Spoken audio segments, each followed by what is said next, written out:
Hello everyone and welcome back to another episode of Let's Play Megaman 4. Sorry, the last episode I only got one robot master out of the way. Anyway, I believe this episode I go after Drill Man because, you dive into the drill and drill into the toad. Thank you, Nintendo Capri-san, for teaching everybody that. Well, speaking of which, I've only seen the first part of his Mega Man 4 LP, and by that I mean like the first three robot masters. Literally, that's all I've seen of him. Because the whole game, like I don't know the robot weaknesses, and I'm not gonna search them up. This game is pretty much blind, along with Mega Man 5 and 6, and 1, 2, and 3. Yeah, they were all blind. But the thing is, so yeah, I don't really know the robot weaknesses. The only original Mega Man game I played is Mega Man 7, but that's the one that a lot of people consider to be the worst. So, like I don't even think, and I did beat it, but Dr. Wily. Yeah, the thing about Mega Man 7, it's not that bad until you get to the final boss of Dr. Wily. I think that's like the only part that I legitimately struggle with. Cause his attacks do so much damage, and he's always in the air, and like you always have to jump to hit him. And I think your regular shots don't do anything. Like I think you have to hit him with at least a charge shot or his weakness. And it's funny because his weakness doesn't even go up. His weakness travels horizontally. So and he's high up in the air, so it's really hard to hit him. So that's kind of what, like, that fight is just really hard. And do I go for the 1-up? I believe I try to get hit on purpose and try to get it, but it disappears before I have a chance to. Which kind of sucks because I really wanted that 1-up. I forget how many lives am I right now. I think I paused to check somewhere in this video, but Anyway, Mega Man 7 is not that bad, it's just that Dr. Wily, the final Dr. Wily fight. Do I go for that? I think I go for it and I get it, but then I die on the way back. Or not. I guess I don't do that. Anyway, there were a few other parts of Mega Man 7 that were slightly annoying. Like what's the fire guy? What's his name? Like the fire guy in Mega Man 7, like Turbo Man or something. I think I had a few problems with his stage because there's just so many. There's a part where there's tires that bounce you around, and then there's the pit. If you fall in the pit, you don't die. You just like get sent and you have to backtrack a little. It was annoying. Like it wasn't hard. It was just annoying. Because those tires would bounce you around, and like every now and then I would fall into that hole, and like I'd have to backtrack and go all the way back, and yeah, it was just tedious. I'm trying to think of another. Oh yeah, in Slash Man stage, that was another one. The Slash Man stage where like there's that one dinosaur that like chases after you. It's not that bad, but again, it's just annoying. Because when you fall down, you're basically screwed. That's how that fight with the dinosaur goes. I don't even know what those are. All I know is that I have to shoot them before they do that. They do a lot of damage too. Anyway, but yeah, Mega Man 7 is just annoying, but it's not really that hard except for the final Dr. Wily fight. That is just nearly impossible, and I don't know how to get through this. Like, I learned that you have to slide, but the thing is, that only works if they're really high, like that high. But is there any lower? Wow, that little piece of debris still killed me. That's bull. But is there any lower? Like, for example, like there's one that's coming up that's like really close to the floor. If they're any lower, you can't really slide past them. So I don't really know what to do with that. And I think is this the point where I figure out? Yeah, there's a point where I figure out you have to shoot them, like really fast. And yeah, Mega Man 7 is annoying, but it's not hard. And I can see why it's seen as like the worst Mega Man game from the original. Or actually, I don't know. I haven't played 8, 9, or 10, assuming of course there are up to 10, because I know 8 and 9 exist. But I don't know about like if any other ones exist. Like, and by any other ones I mean 10. So I haven't played those, so I don't know much about it. See, for that one right there, I don't know how you're supposed to get past that. I think I eventually figure it out, but still. Like eventually I figure out they have to shoot the top one and then just jump through, like the little top piece of debris. I think I figured that out. I'm not even sure. You know, the leaf shield would be really good for this part, because if I had the leaf shield, I could just like have it break and then just run through. But unfortunately, you know, Mega Man's weapons don't carry over to the next game. I still don't know the logic behind that. Like, how is it that Mega Man's weapons, like, how does he lose his weapons? Is there like some sort of explanation as to why he loses his weapons all the time, like in between games? In fact, there's a lot of video games that do that. They don't offer explanation. That's why I really like the Metroid series, because like Metroid actually explains why, or at least it does in Metroid Fusion. But And Metroid Prime, Metroid Fusion, they're the only ones where they actually explain why Samus loses her. Whoa, that was falling fast. Why Samus loses all her weapons and abilities. Like in Metroid Fusion, it's because of the X Parasite, and it drains her. Like they have to like surgically remove her power suit, and therefore she loses all her powers. And I think at this point, no, not yet. God damn, how much time do I waste? Yeah, there's a reason why these episodes are still 10 minutes long, even though I only go through one Robot Master. I don't know. Finally, I just go through, and I die. Well, good job. Is this game over? It's game over. Well then. Actually, I do believe I was live commentating at this point too, but that live commentating is old, and a lot of things have changed since then. Like for example, I believe back then I was ranting about like YouTube comments and like, yeah, just YouTube comments and like YouTube hate, which looking back on it, it's like that's not really relevant because I hardly get any comments. In fact, I hardly get any people watching my videos. So yeah, that's pro tip: how to avoid negative YouTube comments if you're a YouTuber. The less people that watch your videos, the less chances you have of people hating on you. And notice I said the less chance, because this still happens. Like I think one time when I was doing the Kirby LP, like some guy commented, "Oh fuck you, no one cares about Kirby, Kirby sucks, no one cares about your life." And all I did, I just deleted the comment. I didn't even care. So all I did was delete the comment and yeah, and went on with my life. It didn't bother me, but still, just the fact that like people actually go out of their way to do stuff like this. Even with me, with like, I hardly get any views, and the one view I got was that. Or not the one view, like one of the few views, and I'm like, wow, really?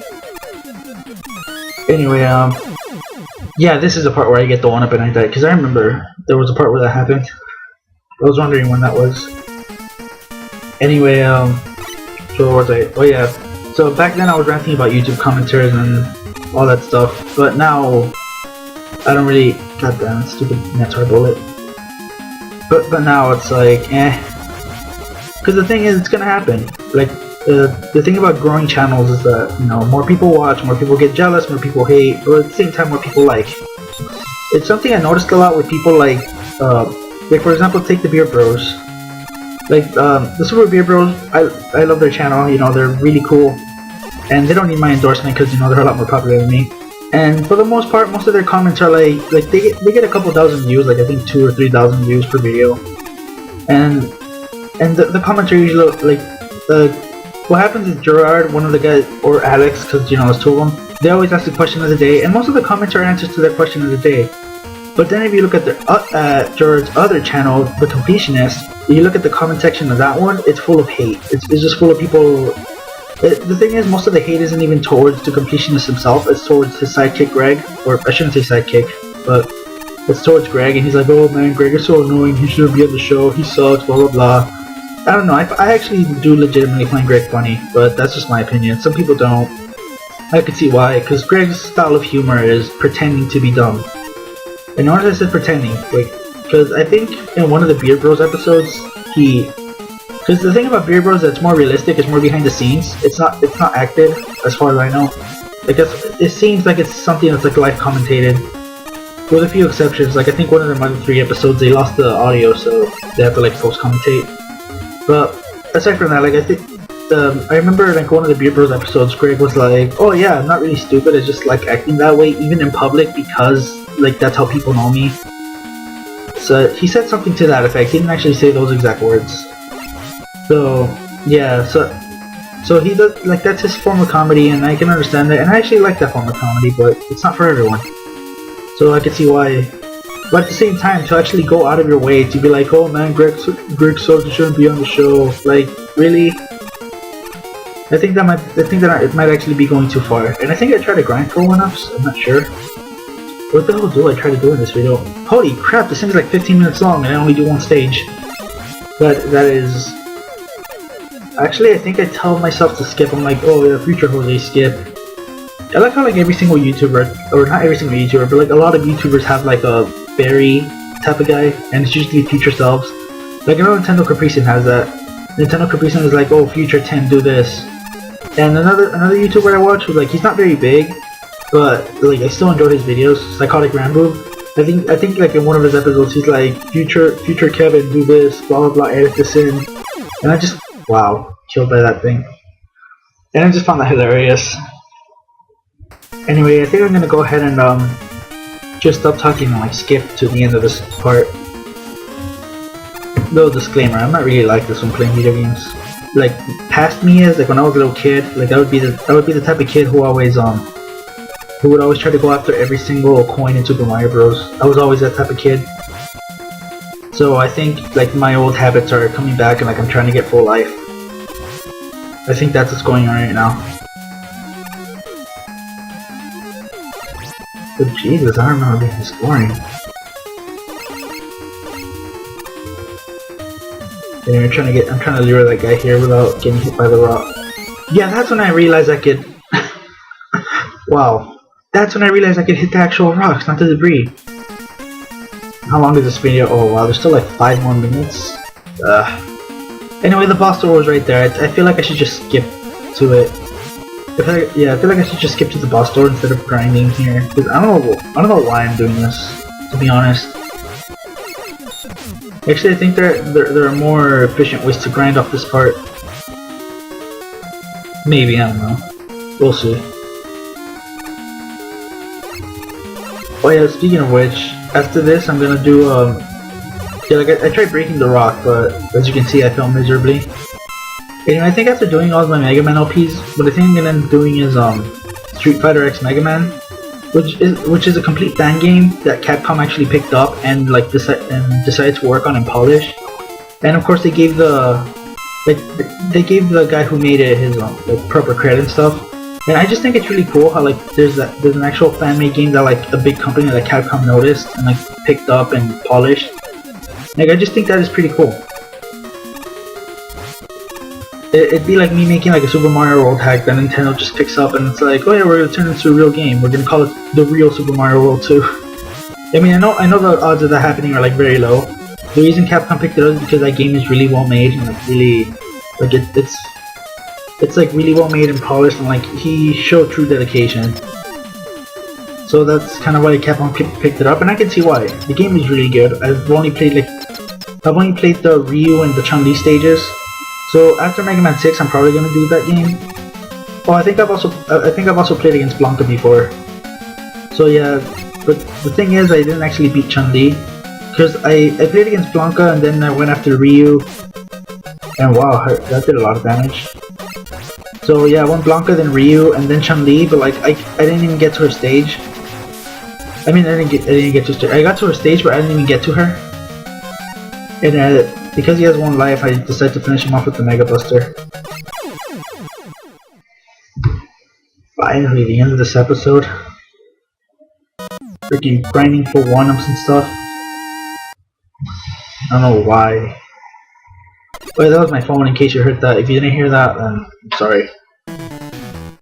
But that being said, that's finally the end of the stage, which took a lot longer than I had to because I don't know why past me decided to grind.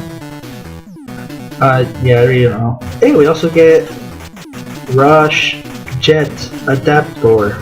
Wait, shouldn't that be Adaptor with an E? Because I want to know. I don't even know. I'm not an English major. Anyway, with that being said, thank you all for watching. I know this was kind of a long video, and I only got 1 stage done, so it was probably very boring to watch. With that being said, thank you if you stuck around this long, and see you on the next episode. Bye.